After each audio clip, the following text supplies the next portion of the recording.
bear with me a second, everyone. I'm just checking all of my settings and we are just about to go. So hopefully you can hear us and we are totally live with you. So hi everyone, this is Karen Williams here and I'm really excited to be with you today. Now, if you are a coach, a consultant, a small business owner, and you feel like you've got a bigger purpose in your life, you're in the right place.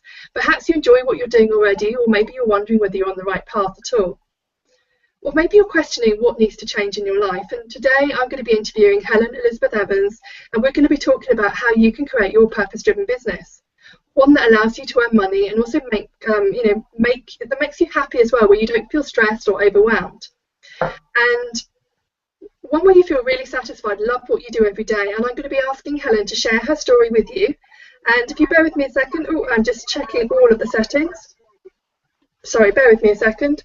As you can tell, it's our first Google Hangout, so things might not go to plan totally. So today I'm going to be asking Helen to share her story where she gave up a lucrative business to create one that she finds much more fulfilling. And I'm sure Helen will be telling you much more about her in a minute. But to begin with, what can I say about Helen? Well, she is a serial entrepreneur. She has run multiple businesses and she's really passionate about being in business and helping you to create success from it. She's known for being the UK's #1 scientific hand and fingerprint analysis.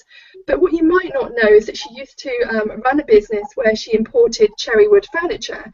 And she also ran a business where she was in property services for 17 years. And she left that when she found her true calling and her true purpose. So now she helps other people to do the same. So welcome, Helen. Welcome to this interview. And yeah, tell us a bit more about you. That's probably a good place to start.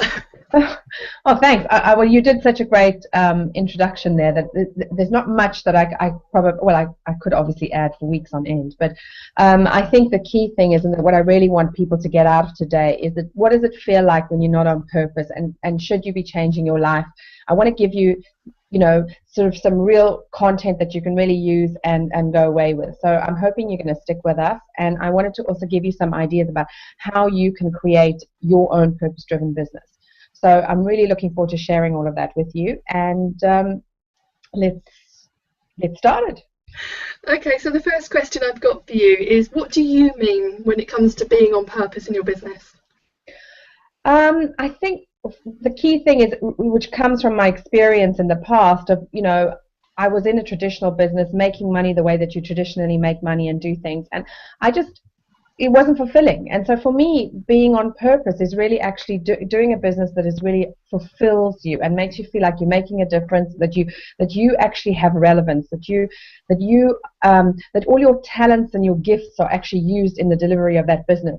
Yes, of course, there's certain things that you might find a little bit of a struggle to do. Any business kind of is about growing, but it's fundamentally you feeling that, yes, there's a whole point to my life, there's a point to my existence, and I'm actually doing something that really fulfills me and makes me feel great about who I am and what I'm contributing to the world. And at the same time, I'm making money. That's for me what a purpose-driven business is. How do you know if you're fulfilled, though? Because, the reason I asked that question is I came across someone recently who wasn't quite sure if she didn't really know which path to take. It was at an event where we were talking about niching, and she really doesn't know what fulfills her. What would you suggest to someone like that? Well, I think often the reality is that most of us, I kind of get into a bit of psychology here, but in terms of we have the subconscious part of us, the part of us that it operates and generally tends to drive things. And I like to call our subconscious our bodyguard. And, the subconscious really wants you to stay the same. It doesn't really want you to step out of yourself and do something different, because that might be unsafe. And your subconscious's job is your bodyguard. It's here to keep you actually safe.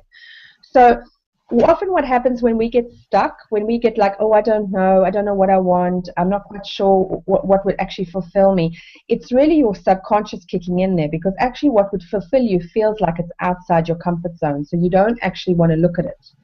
And that's really what's actually happening. And so sometimes we just need to go through a little process of like, well, what if? I wonder if. And also I like to talk to my bodyguard and just say, don't worry, I'm not going to actually kind of do anything major. I'm not going to go throw myself off a building or anything like that. I'm just going to explore and just see what happens. If it feels unsafe, I'm not going to do it. And that allows me then to actually think about possibilities and what if. And I wonder if. I mean, imagine, say, you just, maybe you can give me an idea of a business that somebody's doing at the moment, and I can kind of build on that as to what they might do instead. Well, I suppose if you thought about someone, I think this lady is a business consultant, so that's what she does in her business, and she's looking at, who does she want to work with? So is that a great example to start with? Well, yeah, absolutely. But the problem with business being, which is exactly why she was at your workshop, being a business consultant, is there's so many business consultants out there, and the reality is nobody can actually recognize you. And the question is, what do I have to offer that other business consultants don't? And often that involves actually looking at your personal life. And what we have a habit of doing is we tend to separate our businesses and our personal lives to such a degree. I'm one person at home, and then I'm this kind of professional person on the left-hand side here who's just this carbon copy of what is expected. I wear my suit, my pinstripe shirt underneath. And even if you don't actually physically wear that, you've got that mental attitude about your business.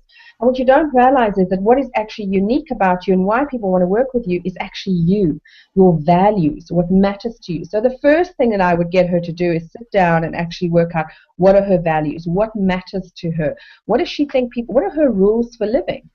And some of them she may bring them out and she might go, oh God, do I really think that? Do I want to keep that one or don't I? So it's kind of a process of just going through. And you don't have to get too complicated. I mean, I have very simple values. One of them is honesty, and integrity. And integrity for me means like being true to who you are. And I actually want my clients to be true to who they are. I don't want them to pretend to be something that they're not, right? And I don't want to pretend to be something I'm not. Just be very genuine, very open about life's a struggle. It's not always that easy. But you know what? Who cares? We'll be fine anyway. So the first thing I would start her on is what are her values? And then the next thing that I would probably say is, well, what do you want? And that's a hard one for people because often they don't know what they want. But if you start to break it down and you start to say, okay, well, first thing, what don't you want? I don't want this life that I'm living at the moment. I don't, whatever the case may be. But I try to also separate it out and separate it out for, what is it that you would like to do in the world? What are the problems? What are the things that annoy you? What are the things that make you really angry in the world? What do you find yourself talking about over and over and over again? Currently we are buying a lot of stuff in for a house that we just bought a house and we out there doing it up. So I find myself talking an enormous amount at the moment around sales, even though it's not my subject. But in actual fact, what is really my subject is integrity in many ways and purpose. And I feel that often when you're trying to sell something that is not in integrity with who you are, your sales process just doesn't work. And I mean, that is one of the benefits of being on purpose too, is that people actually want to buy from you because they feel like they can trust you. They feel like you are congruent with they are congruent with who you are. They feel that there's truth talking, and people are much more willing to spend money with people who they feel are telling the truth. Yeah, you're totally right. And another exercise I often get my clients to do is the purpose and the passion and the talents exercise, where I get them to sit down and think, okay, what are your passions? What do you love to do? Where do you, what do you love to talk about? Similar to what you were saying earlier, what really lights your fire, makes you excited? And also, what are your talents? What are those things that people say that you're good at, that you can use in your business, your skills, your strengths, that make you uniquely you? I think often the problem is that people don't recognize what those talents are. It's almost like they don't own them because they're so natural and so innate to them that they don't actually recognize them as talents, but they get annoyed when other people don't seem to be able to do what they do. Do you know what I mean? It's like I'm pretty good at parking cars, and sometimes I find myself getting irritated with my husband because he's not brilliant at parking cars. And then I think to myself, Helen, stop. That's just not his gift. Do you know what I mean? It's like you've got to, and it makes me realize also sometimes when you think, oh my God, I'm getting irritated with a person for not being able to do this. Oh, maybe I can turn that around and kind of say, oh, I'm actually quite good at that. And that immediately starts to give you an indication. So one of the things that I have a really great sense of direction. So I was like, everybody says, oh, you should use what your great talents or whatever. And I think to myself, well, what do I do with a great sense of direction? Do I become a rally car navigator? And I'm thinking, no, I don't want to do that. But in actual fact, what am I doing with my businesses? I'm helping people create their direction. I'm giving them maps. Because I have that ability to look at things from above and actually see the big picture. And so sometimes what seems like in sort of a silly skill, like a great sense of direction, you think, well, what am I going to do with that? If you extrapolate from it, you start to understand the value that you can apply to what you have experience over. Because one of the things that, and also, what do you talk about all the time? I mean, what do I talk about all the time? Business. It's all I really care. You know, I'm always talking about businesses like, oh, such got a great business, and oh, they could do this, and oh, they could do that, and they could. So obviously, business is one of my niches. Do you see what I mean? And so for your business consultant, you know, she's definitely, business is her niche, but what type of business? Who does she like hanging out with? You know, who are the people that she finds naturally that she's giving advice to for free? Like, she has people that she chats to. Those are the people she wants to work with, because their businesses inspire her and make her want to actually help them. And she sees the holes probably in those businesses and thinks, oh, they could be improved like this and they could be improved like this. And that gives her an idea, gives her a sense immediately of, you know, what niche she might want to be in. But then it kind of, she can get it down further, and she can say stuff like, well, you know, your business is, maybe somebody's got a business and maybe she's really good. I mean, the sales stuff is pretty obvious. A lot of people do the sales stuff, but just let's pick an obvious one. You know, well, your sales process is a bit, you know, a bit naff, to be honest with you. I could really help you with your sales process and help you to do it in such a way. Maybe one of her values might be like mine, of integrity and authenticity, etc.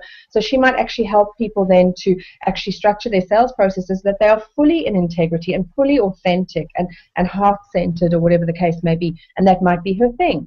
Or, you know, there's so many different ways that she could do, but just calling herself purely a business consultant, it's never going to inspire anybody. And to be honest with you, people buy from you when they are inspired by what you have to share. Yeah, certainly. You know, you've got to be inspired by that person, but also, you know, as an individual, you've got to work with people, as you say, you really love working with. And I think that's the first thing. You know, this lady's very, very new. It's actually someone else's event, so I didn't actually get to speak to her, unfortunately. Otherwise, I definitely would have put my 2 pence in. So exactly. Tell us a bit about you, Helen. Obviously, you were running a very successful business. You were bringing in a really good income, but you left it because you didn't feel on purpose with it. You know, what happened to you, and how did that make you feel? Well, you know, first of all, I never wanted to go into business on my own. I never dreamed for a minute that is actually, you know, you have the sense, and once people are running their own businesses, you think, oh God, they've always known that they wanted to do that. They're so good at it. It's possible. It's possible for them, but it's not possible for me. I can tell you right now, it was the last thing on my mind. But I do like to be busy, and I became ill, and I got made redundant because I was ill, and they didn't want to have to pay me. All integrity issues, of course. Funny, that's a value of mine. But anyway, and I just thought, well, what am I going to do? And a friend of mine kind of had somebody over. There was a couple of incidences, and I thought, I got to do something. Oh, I know what we did. We actually ordered some cherry wood furniture from France for ourselves. My husband and I, we weren't married at the time, but we ordered some new bedroom furniture because we knew this guy in France, and we really loved his stuff. And our stuff arrived, and our friends started going, oh wow, this is gorgeous. Where did you get this? How much did you pay for it? Really? It's all, etc. And I thought, oh, there's an opportunity. You know, I wasn't very well at the time, but it seemed to me like I could do that business without much effort. And I found and by accident, I found I was good at it. And people bought from me, and people wanted more from me, and it just kind of went on and on and on. But in the meantime, I also started another business side because, you know, I didn't really believe that I could actually make money for business alone. I kind of had to put my fingers in lots of different pies just to make sure that all my eggs were taken care of, you know. Not all my eggs in a basket, lots of different baskets. And so the other business, really, even though it wasn't nearly as much fun, I loved importing the French cherry wood furniture. I mean, it was just gorgeous stuff. And, you know, when you kind of have such a beautiful product to offer to people, it just feels really great. But it wasn't an easy business to make money at. So I did that one for love, if that makes sense. And then the next business came along, and it was so easy to make money, and I had no overheads and this whole thing. And I could work from home. And you know, the whole idea was that I would only do it for a couple of years, and then I would go back into the corporate world. But boy, did I like working for myself. Boy, did I discover that I love freedom. I love the fact that I didn't feel that sense of stress that I used to feel when I was in the corporate world, when I was working for other people, that really tightness in your chest, right? I didn't feel that anymore. I suddenly kind of had this freedom and I could choose, and I could go out and earn as much money as I wanted to earn. And if I wanted to sit on my backside, I could sit on my backside and do nothing. I loved that. Of course, you know, then I got comfortable with the more money you earn in some ways, the more money you want to earn. And so I just found myself, and also the other thing is, you know, I was a victim of my own success. I think sometimes you become so successful, people ask you for more and more stuff, and you go, oh no, go away, too much work. I mean, you know, eventually I got to the point I had 6 people working for me, and you know, and then I found that I wasn't actually doing the business anymore. I wasn't doing the actual technical stuff. I was actually doing more management stuff. And to be honest with you, I don't really like that very much. And it isn't my thing. Where some people love that, but it's not my thing. I just find that a bit boring. And and having to manage them and all of their personal issues and all this sort of stuff. It became, I was making the money. We needed the money. Well, we didn't need the money per se, but of course we needed the money, if that makes sense, to live and to carry on. So I felt like I had to continue in the business. But I knew, and I ended up staying in it for 17 years, a business I only intended to do for a maximum of 2 just to fill my time. And it just got more and more successful. But then the industry started to change, and it became much more. And this is where my values started to kick in. I started to discover I had certain values, and these didn't really fit. And I started to feel more and more uncomfortable in the business. And I think one of the things that I want to give people sort of like, hints as to whether they're on purpose or not is, do you wake up in the morning actually excited about doing your business? I would wake up in the morning tired every morning. No matter what time I went to bed at night, I woke up tired. And I think, that alone is like, oh my God, you're not being energized by what you're doing. That is the first clue. If you're not being energized by what you're doing and it feels like a slog and it's tiring and it's exhausting, then you know you are not on purpose. Because when you are, you're energized, you're excited. I mean, that is a major, major clue. Now, some people think, oh, well, I've got to earn a living. I can't give up my day job. I need to earn my living and do it, etc. But I found... and that was a huge worry for me. It's like, how could I give up my business? How could I actually, what was the word? Do something that was meaningful for me? How could I do something meaningful and kind of still earn a living? I was terrified of not having money. And a lot of people tell you, give up your day job so that you'll be fully committed and go do. Well, I don't believe that. I'm very security orientated. I want to have some money in the bank. I don't want to be panicking about whether I can feed my children and etc. at home, or pay mortgages and all that sort of stuff. I don't want that. So I continued with my business, but at the same, and a huge fear around stepping away from the business. But then a friend of mine died, and I suddenly realized, you know what? When you have this feeling of discontent inside you, it's your soul talking to you. It's saying to you, this is not the right thing for me. It's time for a change. It's time to do something different. And I had that discontent for at least 5 years. And then when this friend of mine died, she was the same age as me. She left 2 young children behind. And I thought to myself, oh my God, do I want this business on my gravestone? And I thought, I don't want to be known for what I've done with this business. It has no meaning. It doesn't fulfill me. To be honest, in retrospect, I think I did a blog post the other day on it. And I could have perhaps changed my mindset and stayed with the business and just started to look at it a little differently in order to feel more fulfilled about what I was doing. So I think that's possible. I don't think you always have to give up your job or give up your business, but I think you can change the perspective of your business. You can change who you're serving and where you're coming from in order to feel more fulfilled and actually get those needs met. But at the time, I didn't have those skills available to shift my business, and I felt like I had to chuck in the whole business in order to do something new. So what I did is I actually started looking around to see, what am I going to do? I had no idea what I was going to do. I just knew and there was a part of me that's a little spiritual, woo-woo, but I had always avoided that part and maintained the very masculine sort of part and be very business, very real orientated, and just kept that side to myself and almost disliked that part of myself in a way because it wasn't valued by society and for a long time. And I trained as an astrologer and stuff, so I kind of went into astrology and just thought, well, maybe something to do with astrology, but that wasn't kind of really doing it for me. And I decided, okay, let me search for my purpose. And I found a woman doing purpose hand analysis on the web, and I just thought, oh, that'll be entertaining. Let me do that. It was the whole curiosity factor because I've never really believed what people would tell me. And although she didn't do the reading very well, and to be fair to her, the handprints I sent her weren't exactly accurate. They were kind of a bit smudged and stuff, and so she did the best she could with what I gave her. But there were just a couple of things that were so accurate and so spot on. I was just blown away. And also I had the sense of, it wasn't just that, but there was this, it was really weird actually signing up to do that. I like to say it was just curiosity, anything, but it was almost like a feeling of knowing, like I have to do this. Like I have to do this, and now I follow that completely. If I ever get that feeling of I have to do this, even if it feels like it's too much money or whatever the case may be, is I just do it, and it always works out. If I trust that feeling inside me, it always works out. I don't always necessarily get exactly what I expect, but I always get what I need when I follow that. And so nobody else is doing it in the UK, and I'm the type of person I always like to do something new. When I started my property services business, nobody was doing what I was doing in the UK. I was one of the few people who started it. It was very early days for it. And so I thought, this is me. I'll do something brand new. And of course, and I didn't know how I was going to do it. I didn't know the how. The how should never be relevant, right? It should always be like, I'm going to do this. I have an end in mind, and I'm just going to go for it. And so that's what I decided to do. And thank you, Tracy Morrow. She says she really identifies with what I'm saying. But so basically, I didn't want to deal with that side of myself. I didn't want to deal with that woo-woo side. But at the same time, I knew that ultimately I needed to bring the two together, and because only then would I be whole.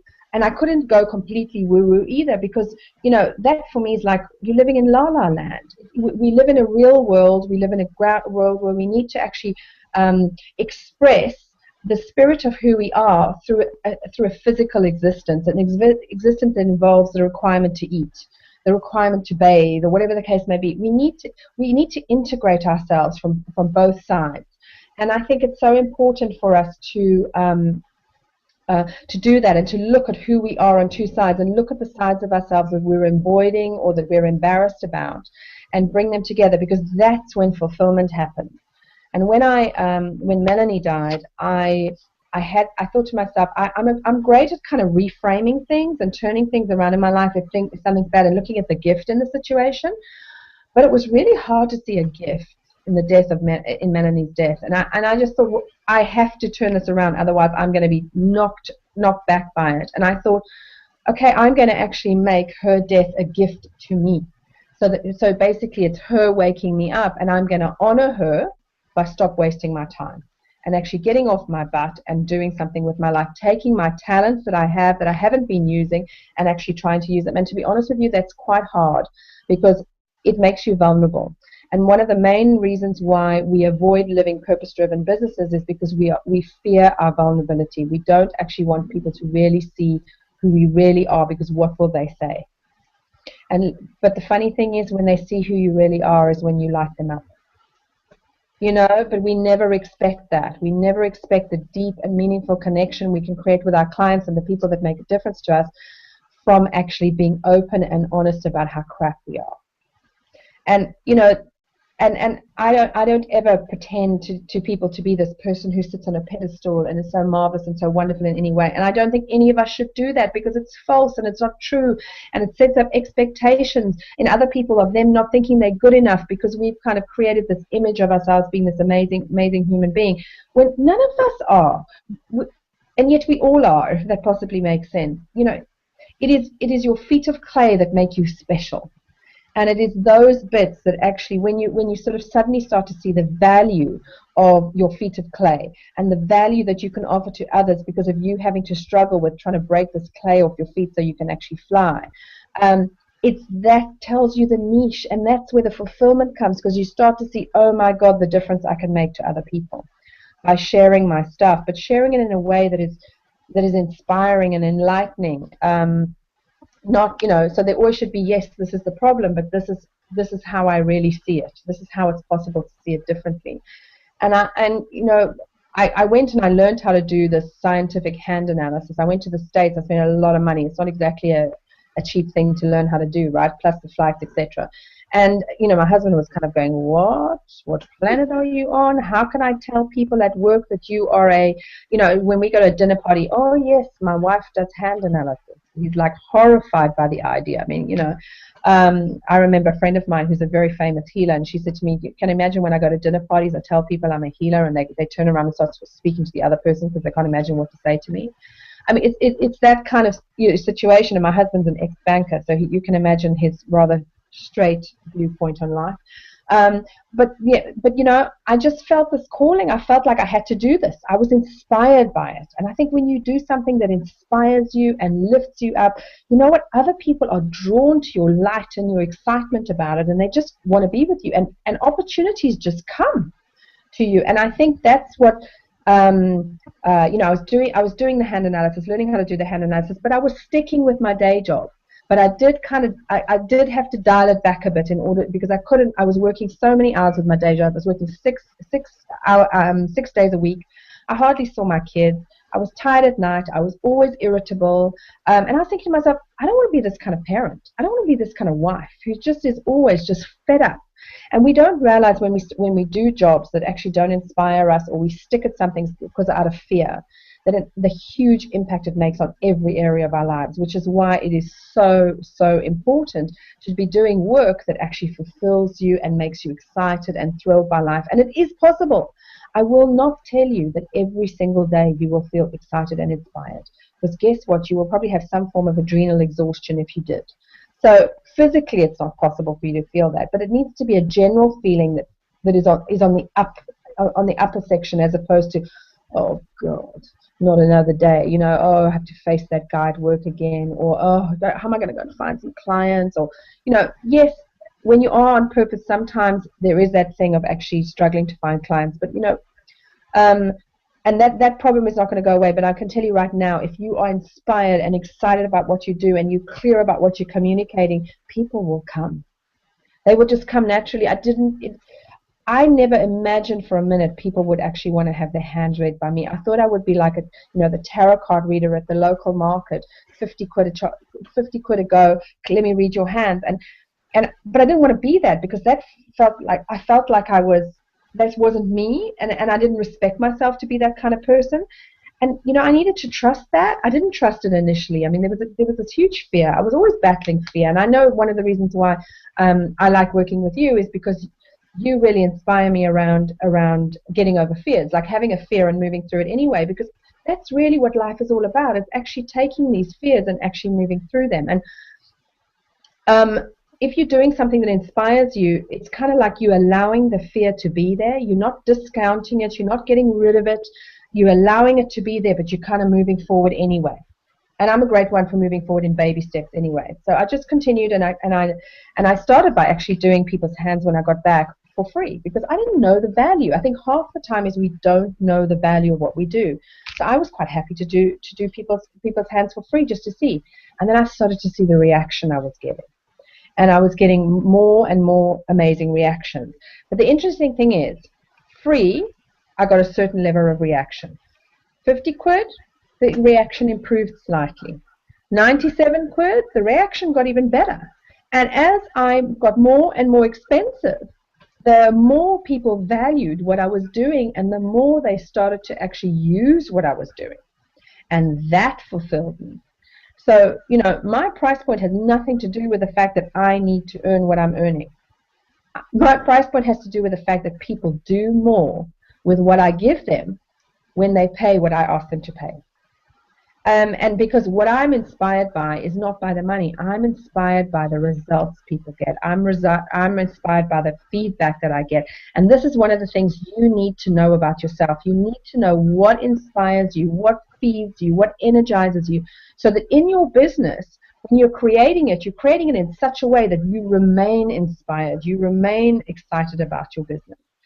And so, you know, gosh, have I answered your question? On and on and on. Yeah, you've answered all of my questions, Helen. I'm not sure. I think you've answered so much within that you know, I kept on, you know, questions kept on popping into my head, and it's just like, oh yeah, the moment's gone now.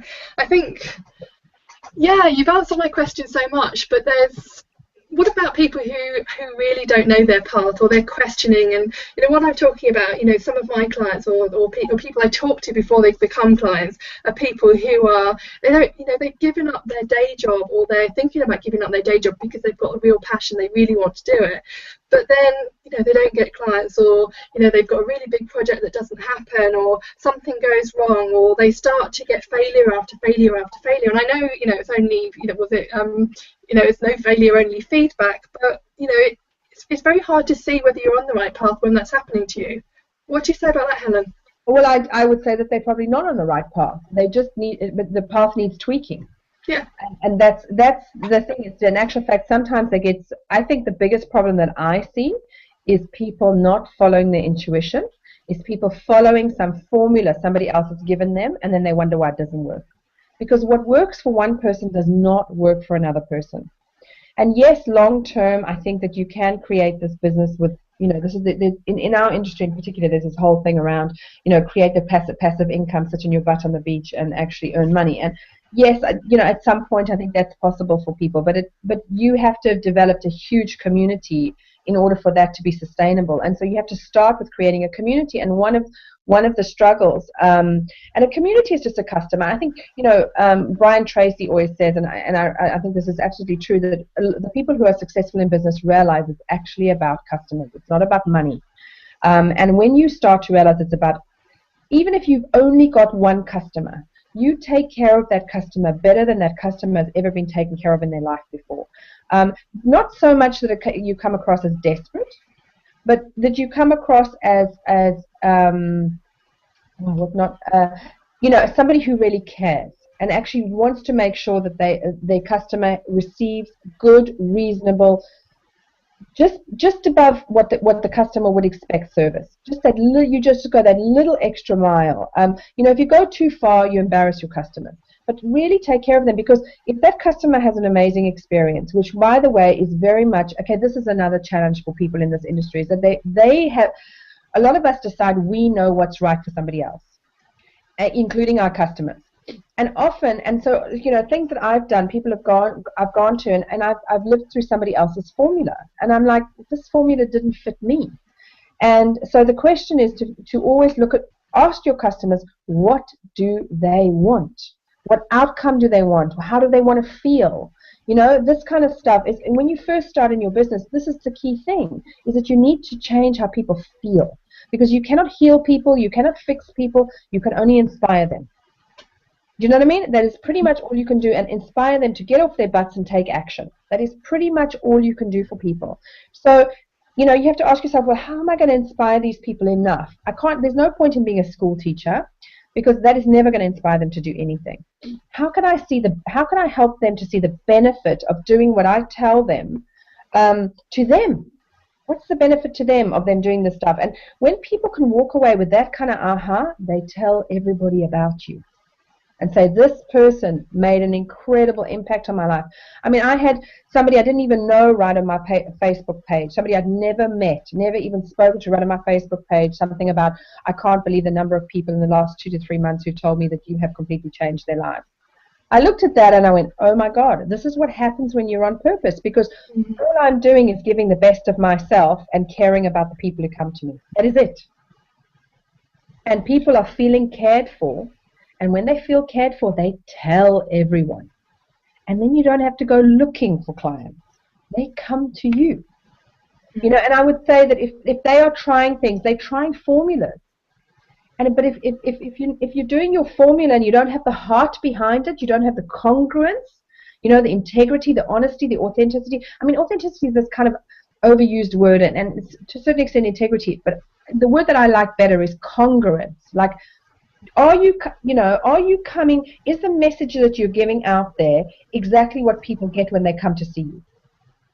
And that is key. And, and a lot of people don't understand. They're trying to be somebody that they're not. I mean, I know somebody else, I know a number of people who've copied other people's websites almost to a T.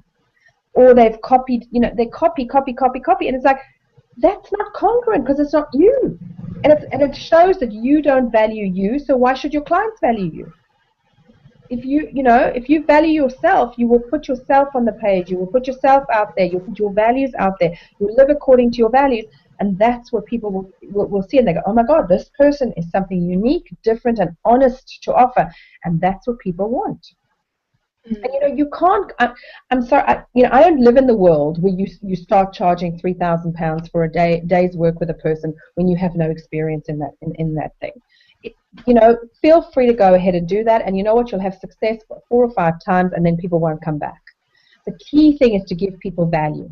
but not so much value that they're kind of like, I mean, I have a habit sometimes of giving people too much value. You know what I mean? It's like I overwhelm them with the amount that I kind of give them, and I need to, you know, I know that that's something that I need to pull back on how much I'm delivering so that they can really actually appreciate what I do give them.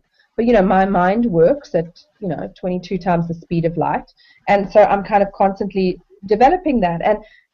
But that's okay because I'm aware of that and I'm working on it, and I'm always asking my clients and saying, you know, was that good for you? Should I give you less? Which one was more? What was more valuable, etc. And that's how you deal with your clients, and you open and you're honest with them.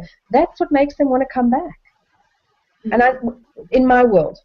Now, if you're in a traditional, I mean, a lot of people might be, say you're a business consultant and you support the banking industry, which you would say has no woo-woo factor at all, and they sure as heck don't want to know about it, right? But what I've just told is still true. Even for them, they want to know you are genuine. You know, you might actually sort of couch it in a slightly different way. You might present it in a slightly different way. But ultimately, they still want to know they're getting value for their money. They want you to under-promise and over-deliver. That's fundamental nature of most business. And then they tell other people about you. But fundamentally, every single person will work with somebody who makes them look good. So if you're if you want to actually, and you always, you know, if you're going into the banking industry or any kind of corporate business, you have to make the person who pays the money for your course look good. So if you're going to do that for them, they are then going to want to hire you more and more often because you know you are making an impact on the impact that they're making, and it makes them look good, and therefore they get promoted and they get kudos or whatever the case may be. If they're the CEO of the company, they don't care about that. They care about results. But ultimately, as long as you're making the results for them, they will hire you again. So always to be looking at it from the perspective of the person that you are actually selling to, the person who's buying from you. What do they want? Give them what they want, not what you think they should have. And yet sometimes it is, you know, give them what they need. But do you see what I mean? Yeah, I see what you mean, and I know we've talked about this in the past, Helen. You know, there's no one size fits all when it comes to business. And I know some mentors who just teach the same old strategy, and there isn't that. You know, it's got to be where the client wants to go. Yeah, there's certain principles that do work, and there's certain generic structures you might follow, but ultimately it's about really connecting with that person and giving them what they really want. Yeah, exactly. And the problem is that a lot of us, especially those of us who are entrepreneurial in nature in any way, we're a little arrogant. You know, we think we know everything because we're kind of used to being like number one and doing things, or being the pioneer and going up, yeah, you should do it like this, you should do it. Really? You know, we know what's right for us, but we don't necessarily know what's right for another person. So I will tell you that I will help you to create a purpose-driven business if that's what you want. And so, you know, you will come to me, and one of the reasons why we're doing this series of interviews is because I am actually collaborating with Karen on her Starbucks conference, which she does every year. Yeah, and this year she's invited me to do a whole day to support her community. And one of the things that we're going to do in that day is help people create a purpose-driven business. And actually, let me tell you about that because I'm kind of excited about it. It's a bit ridiculous, right? So this is me being a little vulnerable and putting out there a new idea that I had for a way of actually sharing it. And I shared it with a couple of friends the other day, and I said, do you think this is a bit actually ridiculous to do it from this perspective? And they absolutely loved it. So I'm just going to actually put myself out there a little bit and just tell you how we're going to go about doing it. I like to draw pictures. I like to draw maps. I like to draw big kind of drawings of things, and I get a lot of really good feedback for that. So when people come for VIP days, they take these big A3 sheets of paper away from them and they stick them on their office walls, and they have their plans in front of them, you know. So I thought to myself, I want to do this for people in a group setting. And how am I going to help them from a picture point? And I love metaphors too. When using metaphors to describe things, because our brains are largely metaphorical, and they get information in a much better way, in a much more succinct way, and they get a much wider understanding of something when you teach them in metaphors. So I want to use a visual metaphor to help people create their purpose-driven business. And what we're going to do is we're going to draw a map where we draw a road, and we start with, first of all, the mountains. You can have mountains, you can have a beach, you can have whatever it is. What's your destination? Where are you heading? What are you trying to achieve? And that's the first thing that we're going to look at. You're going to have this big map, and you're going to write down in the mountains, the destination section, that you go, what do I want to achieve? What is the point of what I'm doing? We're going to look at that. And then what we're going to do is we're going to say, okay, now how are you going to get there? in order to get there, you need to decide, okay, what's my car? Am I driving a nice Maserati where I only take one person with me, but I kind of give them the best possible experience and we do it fast and furious, etc.? Or am I going to be driving a bus? And one of my friends said to me, oh, what's my bus like? And so I knew her business and stuff, and we started talking about it, and I kind of said, well, actually, it's a bus that works really well, but it's kind of cute on the outside. It has lots of pictures of like cartoon drawings on the outside, and has like a wooden strip around the edge, and the lights work, and you get inside and all the chairs are really, really comfy, but it's a group, and you've got somebody else driving the bus, but you're at the front chatting with everybody, pointing out the scenery along the way. And when you start to get a metaphor for that, and then Helen, I've just lost your sound a second. Can you hear me okay? Yeah, that's fine now. Okay, so I leant back in my excitement. She in her bus, so now she kind of has a picture of what her bus is, and when you have that kind of a picture, you start to say, well, how do I create that feeling in my business? When I take my client on the journey, that's the feeling I want them to have. And immediately she said, we then started talking about what they would look like in terms of, she obviously wants to do group work with people, and she wants to make sure that they're comfortable. She wants to have it more like a friendly atmosphere, sort of green, natural atmosphere, but she wants somebody else to be handling the technical side of things. That's the bus driver, right? And then she actually wants to be at the front, kind of almost being the leader and the inspirer, but she kind of has a chair of her own, so she's just kind of turning backwards in the bus to say, come on, we're going this way. But she's not kind of standing up there with her microphone and giving everybody a tour, so to speak. But she's part of the group. And when you start to get a sense of that, what that is in your business, it makes it much easier to make decisions around how you want your business to look. Then we started to say, okay, well, what route is the bus taking? Is it going through the mountains? Is it going along the beach? Is it meandering? What kind of route it is? And she wanted it to go through the mountains, and she wanted that fresh, clean air that she wanted to create. Immediately, that starts to tell you, what does she want? She wants a fresh approach to her business. She wants people to feel like they can breathe, and like, well, what would that look like? What would it look like if people can really breathe? And then we started to talk about, well, who would be the kind of people who want to go on that kind of a journey? And we started to look at, who was the person that she really wanted to serve, and what was the journey that she was really taking them on, And then we started to look at also, okay, where are the bus stops? The people know to get on that bus. How do they know? What are the billboards? How do people know to actually go and wait at their bus stop? How do they know it's the right bus for them? And we started to look at it from that perspective. And then we also wanted to look at, well, what's the fuel? What is the fuel that you're putting in the bus? And effectively, that's what keeps you inspired, what keeps you excited about doing the bus. What's your fuel? What do you need from this experience in order for you to just want to grow with what you're doing? And then we started to look at the rocks, kind of like how many rocks are on the road, what are the rocks going to be? What are the obstacles going to be? What is going to be the challenges around this? And, and then we also said, well, in some places, there's going to just be, a rock wall. And what are we going to do when you hit that rock wall? How are you going to get around it? What sort of strategies are you going to put in place to actually move around the rock wall?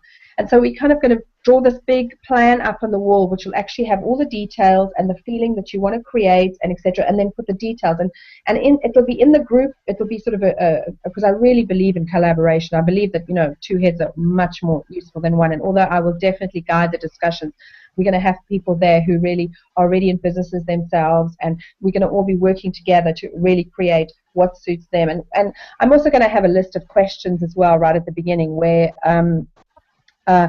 which will help people decide what their natural brand is. It'll give them some guidance. We'll be doing some stuff on the passions, like what are you passionate about, what really inspires you, what really excites you.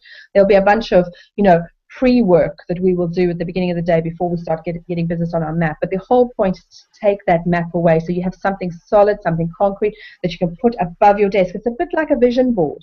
My problem with vision boards is that they just have often have these arbitrary pictures around them. I like things that kind of say how things go together and how things are going to happen together.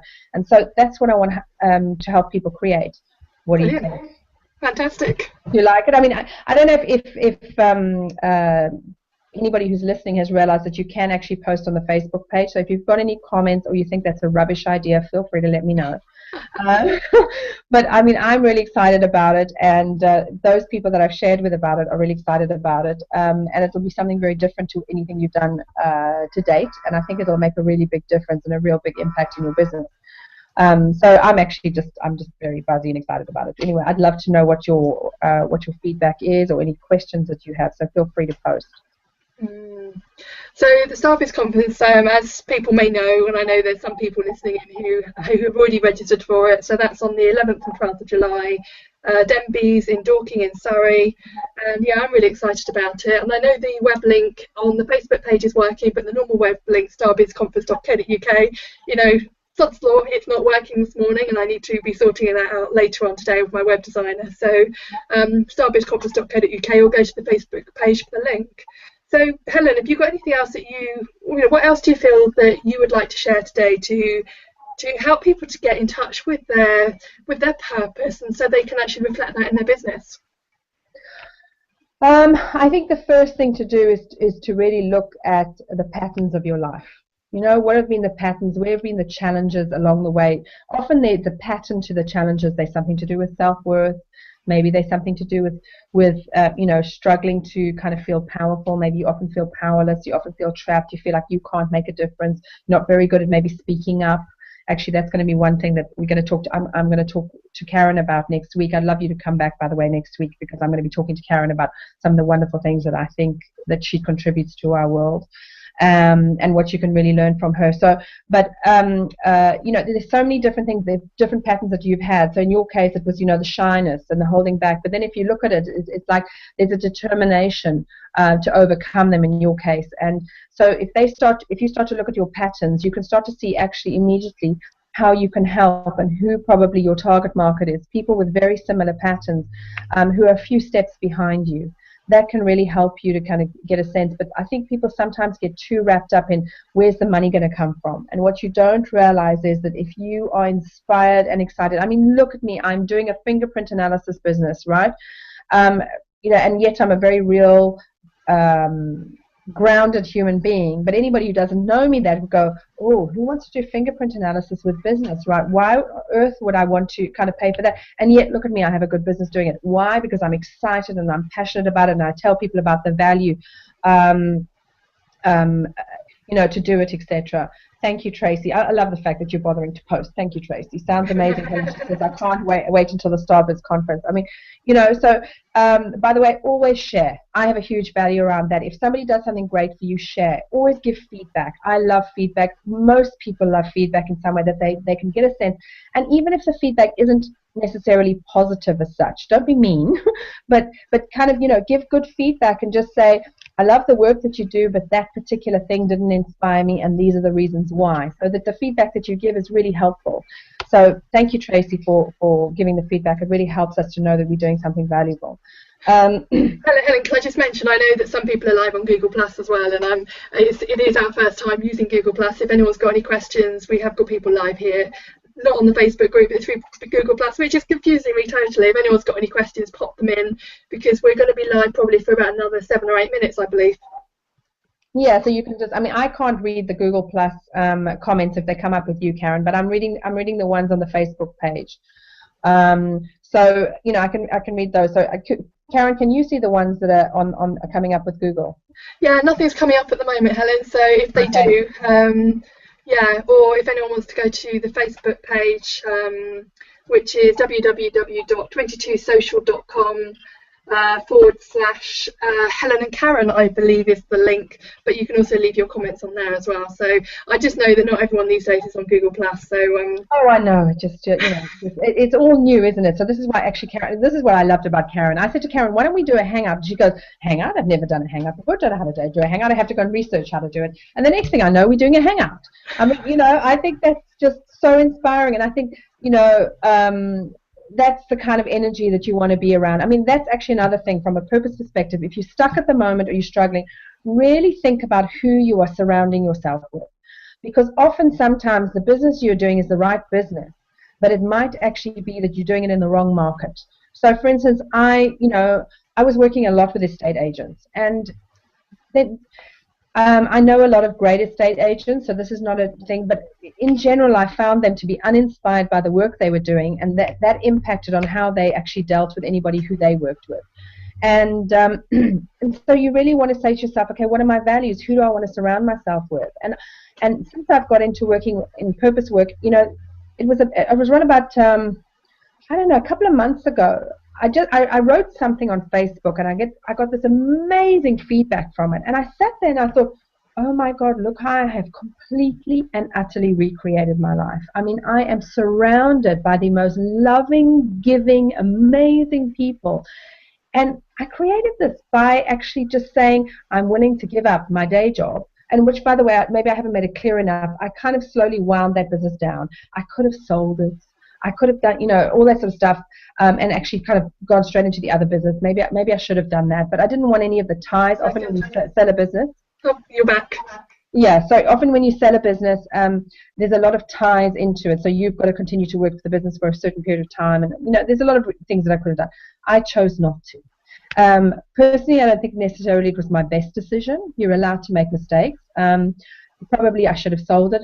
Financially would have been better and more lucrative for me, but I didn't want the commitments that went with it. So I slowly wound that business down as I built this business up. And once this business was earning a good money, I dropped that business completely. There are a couple of clients who I really like and love that I still kind of take care of, but barely none. And now I've handed most of that over. And I don't know. I just think if you want to be on purpose, the key thing is, and I think this is the hardest thing for people, is knowing what they want. And so sometimes there's some work that needs to happen in between, actually finding that business and actually figuring out what they want. What I absolutely love about fingerprint analysis, and this is not a sales pitch, I might add, what I absolutely love about it is the fact that it tells you how your brain works, tells you what fundamentally motivates you, and tells you what your fundamental fears are. And when you actually have that, it almost gives you another formula. It gives you this formula, like, oh, hang on a second, that's my limiting beliefs coming up again. I need to, this is what I need to do in order to go around them. So we won't actually be doing fingerprints actually in the at the Starbucks conference, but we will be doing. You will still find it unbelievably powerful and unbelievably useful, and I am so excited about it. I shouldn't be talking about it again. Well, it's worth saying, what are people going to get from the day? Because you've got I've given you a whole day, Friday the 11th of July. What are people going to get from it? Because ultimately, it's great people being sat here listening to you talking and listening to what you're sharing. But your passion, I know, is to help people to create that. But we want people to be there, just to be able to give our stuff to them, to be able to share our skills, our expertise, our gifts with them, and people need to know this. So I don't have a problem with that. Just talk away. Yeah, exactly. So I'm excited. I will be honest with you. I'm much better in person. I kind of just give everything that I possibly can. If you put your hand up in the room, I will make sure that you're taken care of. Because it really matters to me, and it matters to me not just on a small level, because I really have a vision that in actual fact we are going to change the world through our businesses, and that's why we all need to be in business. We need to be doing our businesses. Now, yes, there are a few people that maybe it's not appropriate to be in business, but generally most of the people I meet should be in business in some form or fashion, and even actually working for somebody else is a form of being in business, especially if you have a certain type of role. So I want you to live your purpose, because I really believe that the world has a purpose. There's a plan for the world, and that plan looks like a tapestry, okay? It's this tapestry, this beautiful creation that we're all creating together, and that each of us actually are responsible for at least one thread in that tapestry. And if you are not doing what you are gifted at, if you are not doing what you promised to do, I choose to believe that we made promises before we came here, but even if you don't believe that, you not doing your talents, you actually not actually living on purpose, not sharing what you're gifted at, actually means that we are leaving holes in the tapestry. There are these big holes, these big gaps that could be filled by you, and that actually will sort of contribute, because a lot of us think, what's the point? Why bother to get out of bed in the morning? Why should I try to make a difference with these people? They don't seem to care enough. They don't seem to make much difference with what they're doing. You do hear that. I do hear that from people. And I think to myself, yes, maybe you haven't got it quite right with your clients. It's still about getting it, testing and moving and trying different things. And by the way, the only way you do that is asking your clients, communicate with them is how you actually build a successful business. But the key thing is we need each of us to be doing our thing. And it is that way that we'll change the world, and we'll create peace, and we'll create harmony, and we'll make people feel much better about themselves. I am so tired of all the people who think that they're not good enough, that they have self-worth issues, etc., etc. The only reason you feel like that is because you are not sharing your gift. The moment you start to share your gifts, you start to see your value in the world. And when you start to see your value in the world, you go, how did I ever think like that about me? And the reason why you feel that way is because somebody has tried to make you are a square peg, and they've been trying to shove you into a round hole. And no wonder you feel bad. No wonder you don't feel good about yourself. No wonder sometimes it feels like a drudgery thing. Go and find a round hole. You know, sorry, go and find a round peg for that, and you're a square peg, so go find a square hole. You know, go and find your little niche. Does that make sense? Go and find what it is that you're gifted to do, and don't let anybody else tell you. You know, be yourself. I'm just so passionate about that. Sorry, I shouldn't be shouting. Helen, I know you are. I'm conscious that we're coming up to 1 o'clock now, and I think we're only planning on doing a half-hour interview. But I didn't want to stop you in mid-play because I can see the value that you're offering to everyone listening in as well.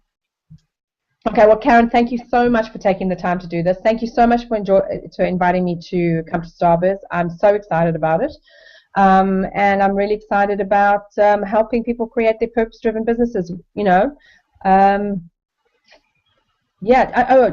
do we have anything that we can give people if they're online now and they want to come to Starburst? Well, for those people if they listen to the recording. Sorry, what did you say, Helen? Oh, even if they listen to the recording, is there something we can give them?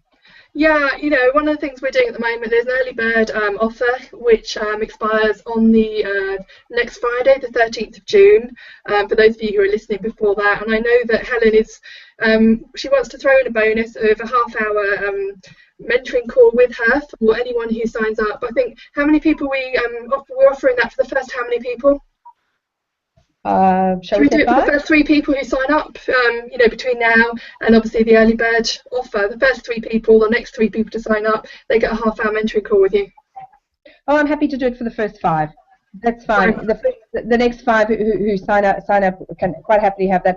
The other people who've had sessions with me, I think the last one said to me, she said, "Thank you. This is I have invested with so many different people, and this is the most value that I've received from any mentoring call that I've ever had."